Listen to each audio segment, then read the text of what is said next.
Polín. Historias. Personajes. Lugares.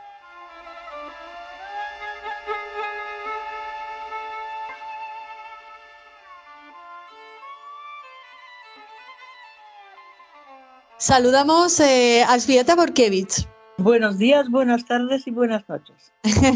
Hola querida, tu saludo universal y esas narraciones que nos encantan y que estamos deseando, bueno, que nos ofrezcas una nueva historia interesante en esta entrega de Polín, Judíos Polacos. ¿De quién o de qué nos vas a hablar hoy? Bueno, hoy vamos a hacerlo, pero de una forma un poco diferente, ¿no? Porque siempre soy yo la que cuenta historias, hablo de otras personas, de acontecimientos, de cosas, ¿no? De historias, pero hoy quiero que sea el protagonista quien habla, quien nos cuenta su historia, porque hoy voy a hablar de Marian Turski.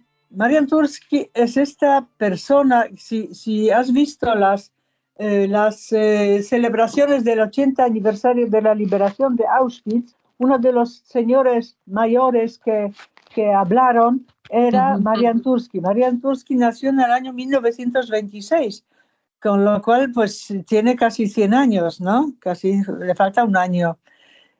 Es periodista, es historiador, es sabio, es un hombre sabio y es también un superviviente, exprisionero de Auschwitz, superviviente de la Shoah, de las marchas de la muerte. Y Marian Turski está en las celebraciones del aniversario de la liberación de Auschwitz desde hace siempre, desde que se organizan, ¿no? Y este año yo me acuerdo, porque lo he visto en televisión, cuando él habló delante de los muchos invitados, sí. Todos los ojos estaban dirigidos a él y todos los oídos escuchaban las palabras de este gran sabio. De hecho, Elżbieta, voy a intentar buscar su testimonio en Internet para añadirlo a lo que nos vas a contar en este programa para que la gente pueda verlo. Sí, yo acabo de leer una magnífica entrevista que concedió Marian Turski, y no concede muchas entrevistas, pero a Magdalena Rigamonti, que es una periodista muy conocida en Polonia, sí que se lo concedió. Ella es Magdalena, aparte de periodista, es escritora.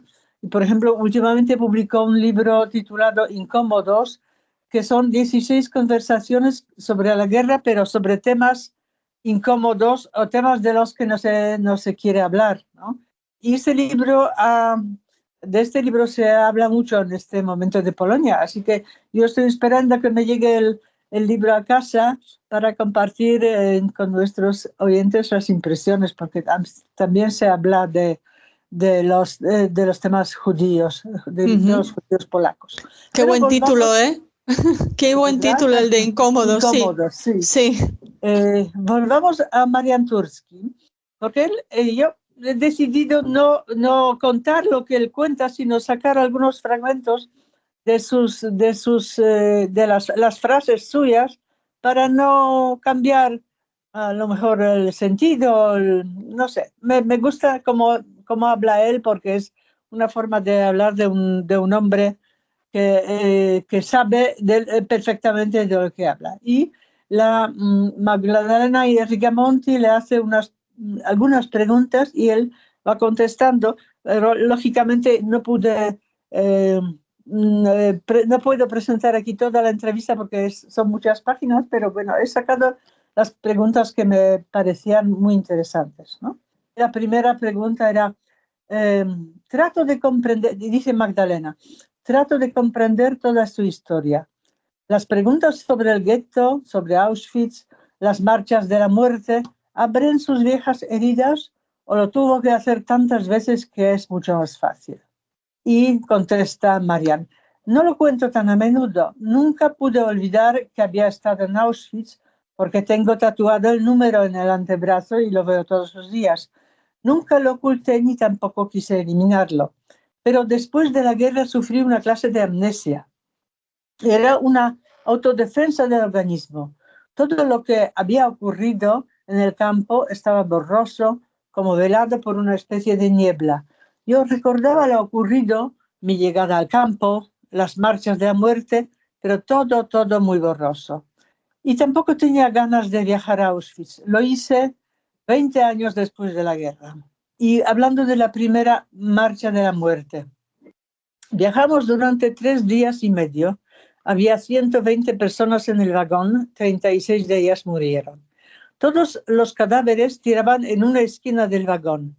Otro superviviente, Stefan Krakowski, que después fue director de Yad Vashem, quedó enterrado bajo este cúmulo de cadáveres. Y yo empecé a gritar, mi hermano, ayudadle. Y así salvé a Stefan. Él me contó muchas más historias que empezaron a estimular mi memoria. Y escribí varios libros, pero ninguno sobre la guerra. Pero empecé a recopilar recuerdos de otros. No sabía enfrentarme a los míos. Cuando fui a Auschwitz, entré en lo que llamaban sauna y fue un estímulo para mis propios recuerdos, porque el día en el que me encontré en el sauna, aquel día durante la guerra, cuando me encontré en el sauna, fue el día más feliz, porque lo sobreviví. Desde entonces me ocupo del Holocausto. Habla también de la solidaridad, de la amistad. Dice, nos apoyábamos los unos a los otros. Salíamos a trabajar a las 5 de la mañana, volvíamos 12 horas después, exhaustos, hambrientos. Soñábamos con tumbarnos en el catre y dormir, pero nos obligábamos a lavarnos para salvar la dignidad humana. Y cada día manteníamos 40 minutos de conversación, aprendíamos idiomas, repasábamos vocabulario en inglés, francés, ruso, alemán, para que el cerebro no se oxidara, para no perder la dignidad humana. Me salvó la solidaridad entre la gente. Nosotros nos ayudábamos mutuamente para salvar la dignidad humana. De modo que puedo decir una vez más que lo que me salvó era la solidaridad y la amistad. Y eso quedó como mi lema. Otra pregunta difícil que le hace Magdalena, dice, quisiera preguntarle por la presencia de Dios en su vida, en el gueto, en Auschwitz. No soy creyente, aunque mi padre lo era. Tuve un padre maravilloso, excepcionalmente noble y honesto, que pretendía convertirme en un sionista hebreo y un anticomunista. Pero yo le traicioné en cierto modo porque la guerra me hizo cambiar. Nunca tuve la oportunidad de decirle que soy un hombre de ideas, pero quisiera, cuando me muera, que junto a mi tumba se rece una oración que habría rezado mi padre, por respeto y amor por mi padre. La presencia de Dios en Auschwitz ya era otra cosa. A unos la fe les permitía sobrevivir. Otros consideraban que Auschwitz era como llevar la cruz y otros que era el castigo divino. Y también otros abandonaban la fe porque no aceptaban que Dios tolerara la barbarie de Auschwitz. Es un tema muy complicado. Volviendo a su historia, fue llevado a Auschwitz del gueto de Łódź. Podría decir que por suerte, porque otros fueron enviados a Chełmno, Treblinka y Bielsk, donde no sobrevivió nadie. En Auschwitz sobrevivieron entre 7 y 8% de prisioneros. Les diré que allí se pensaba solo en cómo sobrevivir al día siguiente. No se pensaba en el futuro. Otra frase de Magdalena. ¿Es usted miembro del Comité Internacional de Auschwitz? Cada año participa en el aniversario de la liberación de Auschwitz. Citando el 11, no seas diferente, o en el mandamiento número 11, no seas indiferente, son sus palabras pronunciadas en Auschwitz. Está en el círculo de Auschwitz toda su vida. Quiero que la gente intente comprender que un lugar como Auschwitz puede ocurrir en cualquier lugar del planeta. Hay que pensar cómo evitarlo, cómo impedirlo, cómo pararlo. Dice usted que no habla mucho de sus sufrimientos, experiencias personales. Yo creo que es más difícil. ¿No será más fácil hablar de asuntos que incumben a la gente al tema de dónde viene el mal? yo veo como la gente, como yo, cuenta sus historias personales y los que les escuchan se conmueven y punto. Pero yo no quiero que los conmueva mi vida, quiero que les conmueva la suya. Desde hace algunos años se habla de la herencia del trauma, de su migración a las generaciones siguientes.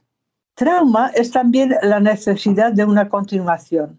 Soy presidente del Comité Internacional de Auschwitz.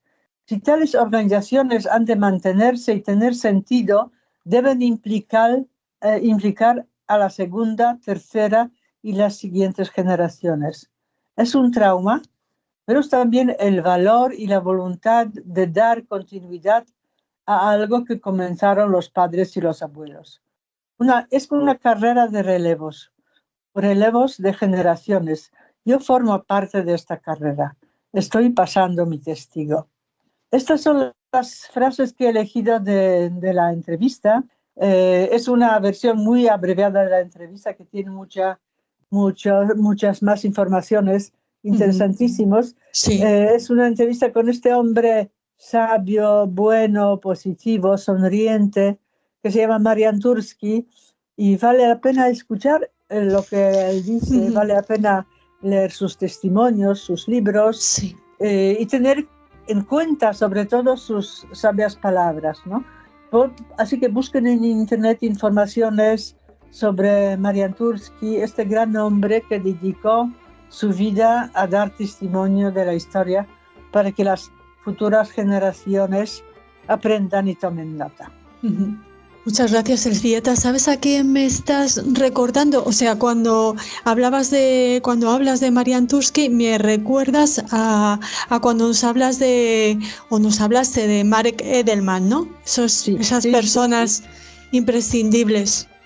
Sí. Auténticos mens. Sí, ¿verdad? Bueno, pues muchísimas gracias. Te esperamos en el próximo Polín Judíos Polacos. Gracias.